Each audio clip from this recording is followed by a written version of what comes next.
السلام علیکم ورحمۃ اللہ وبرکاتہ۔ سورۃ الانعام آیت نمبر 106۔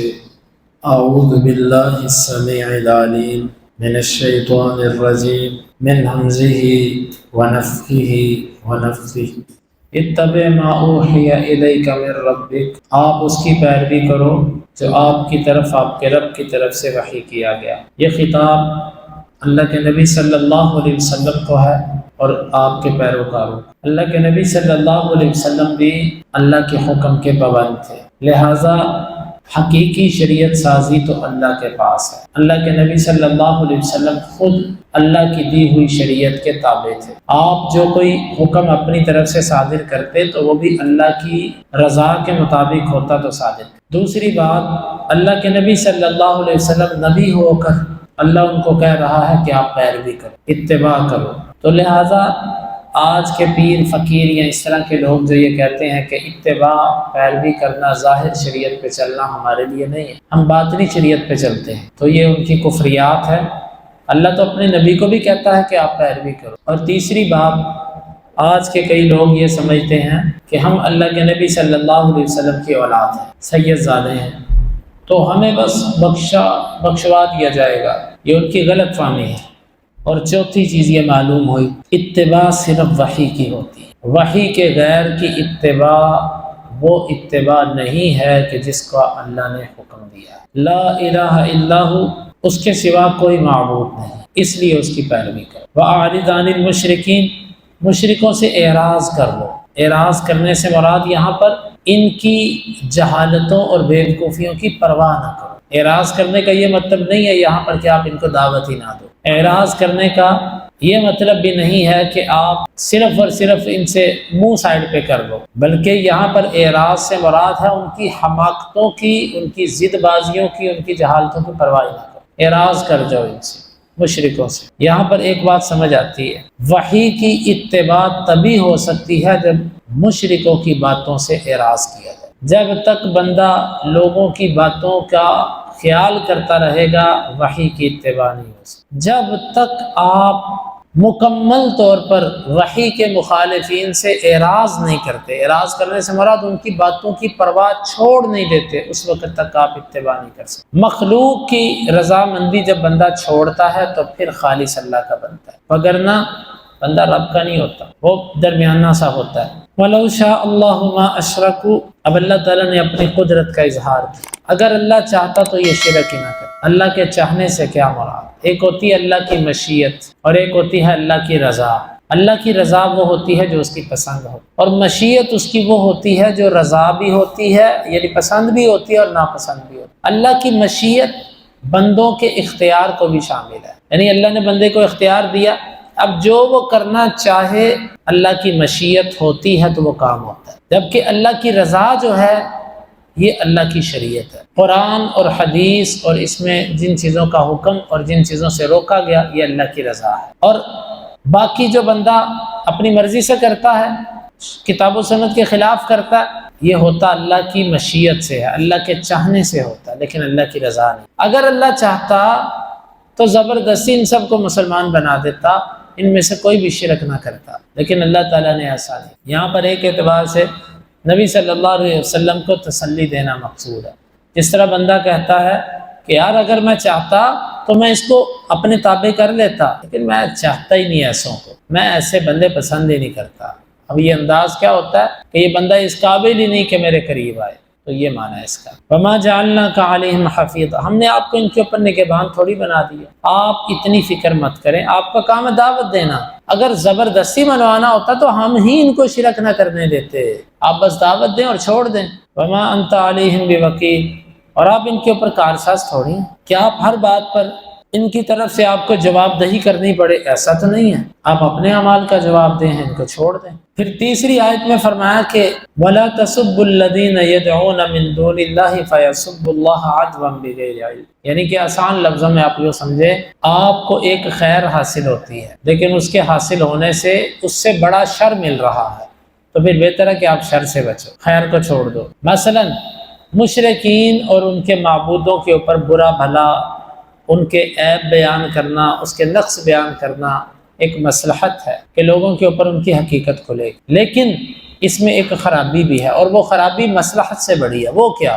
وہ تمہارے اللہ اور تمہارے نبی پر اس طرح کی بکواسات۔ اس لیے تم اس مفسدت سے بچنے کے لیے مصلحت کو چھوڑ۔ تو فرمایا کہ تم جو اللہ کے غیر کو پکارتے ہیں تم ان کے معبودوں کو گالی نہ دو، اور پھر اللہ کو زیادتی کرتے ہوئے گالی دے گے۔ لہٰذا کسی باطل مذہب کے محترم شخصیات کو برا بھلا مت کہو، اس مذہب کی کتابیں سچی ہیں جھوٹی ہیں اس کو گالیاں مت دو۔ ظاہر ہے تم گالی دو گے وہ تمہارے قرآن کو گالی دے گا، تم اس کے جھوٹے پیروں فقیروں کو گالی دو گے وہ تمہارے سچے جو اسلاف ہیں ان کو برا بھلا کہے۔ اور حدیث کے اندر بھی آتا ہے، اللہ کے نبی صلی اللہ علیہ وسلم نے فرمایا کہ وہ بندہ لعنتی ہے جو اپنے والدین کو گالی دے۔ صحابہ نے کہا کہ اپنے والدین کو گالی کون دیتا ہے؟ تو آپ نے فرمایا کہ کسی بندے کے باپ کو گالی دیتا ہے وہ جواباً اس کے باپ کو گالی، یا اس کی ماں کو گالی دیتا ہے وہ جواباً اس کی ماں کو گالی دیتا ہے۔ گویا کہ اپنے ماں باپ کو گالیاں دلوانے کا باعث یہ خود بنا، یہ سبب بنا ماں باپ کو گالی دینے کا، تو آپ نے اس پر لعنت۔ جو بندہ اپنی جہالت کی وجہ سے اللہ کو گالیاں دلوائے، رسول کو گالیاں دلوائے، وہ کتاب و سنت کی خلاف ورزی کرتا ہے۔ تو تم ان کے اچھا اس کا گالیاں نہ دو، بس اتنی بات ہے۔ یہ معنی نہیں کہ آپ اس کی تعریفیں شروع کر دو، آپ ان کی عبادت گاہوں میں جانا شروع کر دو، ان کی رسومات میں شرکت شروع کر دو، نہ بس گالی سے رکنا ہے۔ فَيَسُبُّ اللَّهَ عَدْوًا بِغَيْرِ، اور اس میں بھی مقصد کیا ہے؟ مقصد صرف اتنا کہ کہیں میرے الہ کو گالی نہ دینی شروع کرے جو سچا الہ۔ كَذَلِكَ زَيَّنَّا لِكُلِّ أُمَّةٍ عَمَلَهُمْ ثُمَّ إِلَىٰ رَبِّهِمْ مَرْجِعُهُمْ فَيُنَبِّئُهُم بِمَا كَانُوا يَعْمَلُونَ۔ جس طرح ہم نے مشرکوں کے لیے ان کے شرک کو خوبصورت بنا دیا، ایسے ہی ہم ہر باطل قوم کے لیے اس کے باطل عمل کو خوبصورت بنا دیتے۔ یہ بھی رب کا ایک عذاب ہوتا ہے، اللہ کسی کی عقل الٹی نہ کر دے۔ بس جب اللہ تعالیٰ کسی کے ساتھ خیر کا ارادہ نہیں رکھتا تو اس کے لیے اس کے برے عمل اچھے ہو جاتے ہیں، وہ ان کو اچھا سمجھتے، وہ بے حیائی کو کہتا ہے یہ تو آزادی ہے، انجوائے ہے، وہ رشوت دینے کو کہتا ہے یار اس کے بغیر گزارے نہیں، یہ تو چائے پانی، ہم کون سا کوئی حرام کھاتے ہیں، اپنی محنت دیتے ہیں۔ ملاوٹ کرنے کو وہ کہتا ہے لو اس سے کیا فرق پڑتا ہے، یعنی اس کو اپنا باطل عقیدہ، اپنا باطل عمل اور اپنی غلط قسم کی سوچ صحیح نظر آنا شروع ہو گئی۔ یہ رب کے ناراض ہونے کی علامت، اللہ ہی کی طرف ہے ان سب کا لوٹنا، پھر وہ ان کو خبر دے گا جو یہ عمل کرتے ہیں۔ اس میں دھمکی ہے۔ اللہ کے نبی صلی اللہ علیہ وسلم سے انہوں نے مطالبے کیے، آپ نے اللہ سے دعا کی، انہوں نے کہا صفا یہ پہاڑ سونے کا بنا دے، آپ نے اللہ سے دعا کی، جبریل آئے، کہا کہ اللہ تعالیٰ آپ کی دعا سن لے گا، لیکن اگر یہ ایمان نہ لائے تو پھر اللہ ان کو تباہ کر دے گا۔ یا تو معجزہ لے لیں اور نہ ماننے پر تباہی ہے، یا پھر نہ لیں، ممکن ہے ان میں سے توبہ کرنے والے توبہ کر دیں۔ اللہ کے نبی صلی اللہ علیہ وسلم نے فرمایا کہ میں معجزہ نہیں لیتا، شاید کہ یہ مسلمان ہو جائے۔ آپ کی ہمدردی اور خیر خواہی ان کے لیے انہوں نے قسمیں کھائیں کہ اگر وہ ہمارے پاس نشانی لے آئے، نشانی سے مراد منہ مانگی نشانی، نشانیاں تو تھیں لیکن جسے وہ نشانی کہتے تھے وہ ضرور ایمان لے آئیں گے۔ قل انما الآیات عند اللہ، آپ ان سے کہہ دو نشانیاں تو اللہ کے پاس ہیں، میرے بس میں تھوڑی ہے۔ یہاں پر ان لوگوں کا رد ہوا جو مختار کل کا عقیدہ رد، جو کہتے ہیں کہ اللہ کے نبی صلی اللہ علیہ وسلم جو چاہیں کر سکتے۔ آپ فرما رہے ہیں کہ آپ کہو نشانیاں تو اللہ کے پاس ہے، وہ بھیجے نہ بھیجے۔ وما یشعرکم انہا اذا جاءت لا وما یشعرکم، اور کیا چیز آپ کو معلوم کرواتی ہے۔ یہ خطاب ایک قول کے مطابق مشرکین کو ہے، اے مشرکو تمہیں کیا پتا۔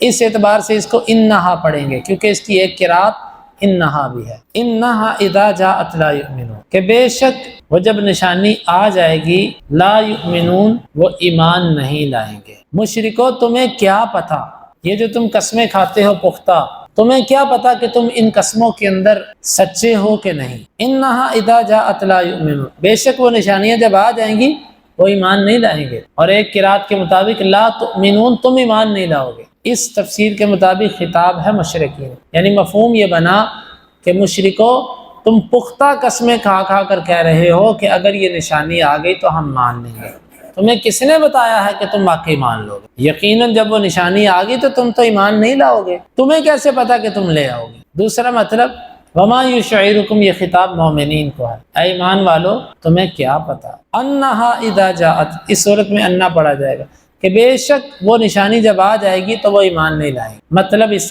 کا یہ بنتا ہے کہ اے ایمان والو تم ان کے ایمان لانے میں سخت حرص رکھتے ہو، سخت لالچ رکھتے ہو، اور یہ آرزو کرتے ہو کہ جو یہ نشانی مانگتے ہیں اللہ ان کو دے دے تاکہ یہ مسلمان ہو۔ تمہیں کیا پتا ایمان والو کہ ان کی منہ مانگی نشانی آنے کے بعد بھی لا یؤمنون، یہ ایمان نہیں لائے کہ اللہ تو دے دے ہاں نشانی، یہ مسلمان تو ہو جائیں گے نا، چھوڑ دو، تمہیں کیا پتا، یہ نشانی آنے کے بعد بھی ایمان نہیں لائے۔ اور ایک قول کے مطابق انہا لعل کے معنی میں ہے، وما یشعرکم لعلھا اذا جاءت لا یؤمنون، اور آپ کو کیا پتا شاید کہ جب وہ نشانی آ جائے تو بھی یہ ایمان نہ لائے۔ وَنُقَلِّبُ أَفْئِدَتَهُمْ وَأَبْصَارَهُمْ كَمَا لَمْ يُؤْمِنُوا بِهِ أَوَّلَ مَرَّةٍ، اس کی وجہ کیا ہے؟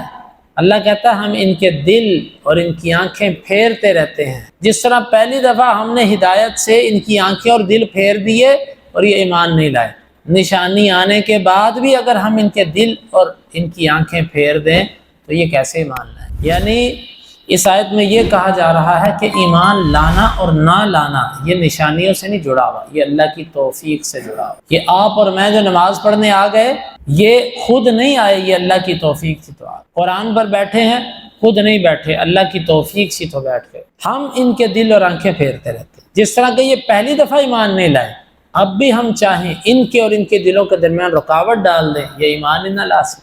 پھر اللہ سے پناہ مانگنی چاہیے، اللہ سے مدد مانگتے رہنا چاہیے، وہ کسی بھی وقت پردہ حائل کر دے۔ وَنَذَرُهُمْ فِي طُغْيَانِهِمْ يَعْمَهُونَ، اور ہم ان کو ان کی سرکشی میں چھوڑ دیتے ہیں اور یہ بہکے پھرتے ہیں، اندھے ہو جاتے ہیں اس کے اندر، ہم ان کی پرواہ بھی نہیں کرتے، یعنی ان کو ان کی گمراہی میں رہنے دیتے ہیں، ایمان نہیں لائے اور ان کو ان کی گمراہی میں چھوڑ دیا۔ اللہ رب العالمین سے دعا ہے سمجھنے کی اور عمل کی توفیق عطا فرمائے۔ اللہم انفعنا بما علمتنا وعلمنا ما ينفعنا وزدنا علما وآخر دعوانا ان الحمد للہ۔